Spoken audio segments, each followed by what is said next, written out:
సొంత ఆస్తులు అమ్ముకుంటున్న జనసేన అధినేత పవన్ కళ్యాణ్.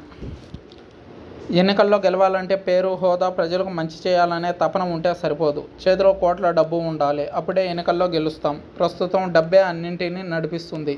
ఇక రాజకీయాల్లో అయితే డబ్బే ప్రధానం. డబ్బు ఎంత ఖర్చు చేస్తే అంత పేరు, గెలుపు ఉంటుంది. ప్రజలకు మంచి చేయాలనే తపనను ఎవరూ పట్టించుకోరు. ఎన్నికల ప్రచారంలో ఎంత ఖర్చు పెట్టాం, ఎన్ని మందు సీసాలు పంపిణీ చేశాం, ఎన్ని బిర్యానీ ప్యాకెట్లు పంచాం, ఎంతమందిని వెనకేసుకుని తిరిగామనేది ఓటర్లు చూస్తారు. ఎన్నికల నోటిఫికేషన్ దగ్గరికి నుండి పోలింగ్ పూర్తి అయ్యే వరకు ఓటర్లకు, కార్యకర్తలకు, నేతలకు డబ్బులు పంచుతూనే ఉండాలి. అప్పుడే గెలుపు అనేది డిసైడ్ అవుతుంది. ఎన్ని కోట్లు ఖర్చు చేస్తే అంత గెలుపు అనేది ఉంటుంది. అందుకే ఎన్నికల్లో నిల్చున్న అభ్యర్థి వందల కోట్లు పట్టుకుని నిల్చోవాలి. అభ్యర్థి ఆ రేంజ్లో ఖర్చు చేయాలంటే పార్టీ అధినేత ఎంత ఖర్చు పెట్టాలో ఒకసారి ఆలోచించండి. ప్రస్తుతం జనసేన అధినేత పవన్ కళ్యాణ్ ఆ కోట్ల కోసం తన సొంత ఆస్తులు అమ్ముతున్నట్లు ఓ వార్త బయటకు వచ్చింది. సినిమాల్లో రోజుకు 2 కోట్లు సంపాదించే పవన్ కళ్యాణ్ ప్రజలకు ఏదో మంచి చేద్దామని రాజకీయాల్లోకి వచ్చాడు. రాజకీయాల్లోకి వచ్చిన దగ్గర నుండి ఆయనకు మంచి కంటే చెడే ఎక్కువ జరుగుతుంది.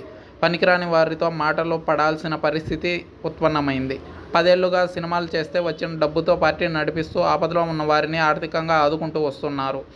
ఇక ఇప్పుడు ఎన్నికల బరిలో నిల్చున్నాడు. జీరో బడ్జెట్ పాలిటిక్స్ చేద్దామని వచ్చిన పవన్ ఇప్పుడు తన బ్యాంక్ అకౌంట్లో జీరో బ్యాలెన్స్కు వచ్చే స్థితికి వచ్చాడు.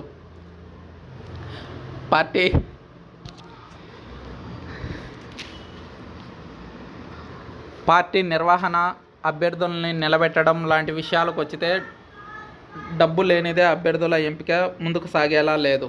అందుకే పవన్ కళ్యాణ్ తాను సినిమాల్లో నటించి సంపాదించుకున్న ఆస్తులు ఒక్కోటి అమ్ముతున్నట్లు వార్తలు బయటకు వచ్చాయి. తన ఆస్తులు అమ్మి దాదాపు 100 కోట్ల రూపాయల దాకా ఎన్నికల ఖర్చులకు సిద్ధం చేశాడని వార్త. ప్రస్తుతం అందుతున్న సమాచారం మేరకు హైదరాబాద్ జూబ్లీహిల్స్లో 20 కోట్ల రూపాయల స్థలాన్ని ఇప్పటికే అమ్మేసినట్లు తెలుస్తుంది. ఈ స్థలాన్ని ఓ పారిశ్రామికవేత్త కొనుగోలు చేశాడట. ఇదే తరహాలో మరికొన్ని స్థలాలను అమ్మడానికి పవన్ బేరాలు మొదలుపెట్టారట. ఈ మధ్య జనసేన పార్టీ నిర్వహణకు ఫ్లైట్లలో తిరగడానికి 20 కోట్ల రూపాయల దాకా ఖర్చు పెట్టారు. గత నెలలో పవన్ కళ్యాణ్ 10 కోట్ల రూపాయలను పార్టీ ఫండ్గా ఇచ్చారు. ఇప్పుడు తమ పార్టీ తరపున పోటీ చేసే అభ్యర్థుల ఎన్నికల ఖర్చును కూడా ఆయన భరించాలని డిసైడ్ అయ్యాడట. అందుకోసం ఒక్కో అభ్యర్థికి 20 లక్షల రూపాయలు ఇవ్వాలని నిర్ణయించారు. అంత మొత్తం ఇవ్వడానికి జనసేన దగ్గర ఫండ్ లేదు. అందుకే సొంత ఆస్తులు అమ్మక తప్పట్లేదు. హైదరాబాద్లో ఇంటి స్థలాన్ని గత వారమే అమ్మేశారు. ఇలా పార్టీ కోసం తన సొంత ఆస్తులు అమ్మే పరిస్థితికి పవన్ చేరుకోవడం అభిమానులను ఆవేదనకు గురిచేస్తుంది. మామూలుగా ఈ రోజుల్లో సర్పంచ్ వ్యక్తులే లక్షల కొద్దీ సంపాదిస్తుంటే పవన్ మాత్రం ఉన్న డబ్బును పోగొట్టుకుంటున్నాడట. ఇలాంటి వారు రాజకీయాల్లో అరుదుగా ఉంటారని అభిమానులు కామెంట్స్ పెడుతున్నారు. ఇంత చేస్తున్నప్పటికీ పవన్ కళ్యాణ్పై కొంతమంది ఆగ్రహం వ్యక్తం చేస్తూ విమర్శలు చేస్తున్నారు. ప్యాకేజ్ స్టార్ అని ఎలా అనాలనిపిస్తుందో అని అంతా వాపోతున్నారు. నిజంగా పవన్ ప్యాకేజ్ తీసుకొని ఇలా సొంత ఆస్తులు అమ్మాల్సిన అవసరం ఏముంటుందని ప్రకటించారు. పిల్లల కోసం దాచిన డబ్బులు ఎందుకు తీయాల్సి వస్తుందని అభిమానులు ప్రశ్నిస్తున్నారు. రీసెంట్గా హైపర్ ఆది కూడా ఇదే విషయాన్ని చెప్పుకొచ్చాడు.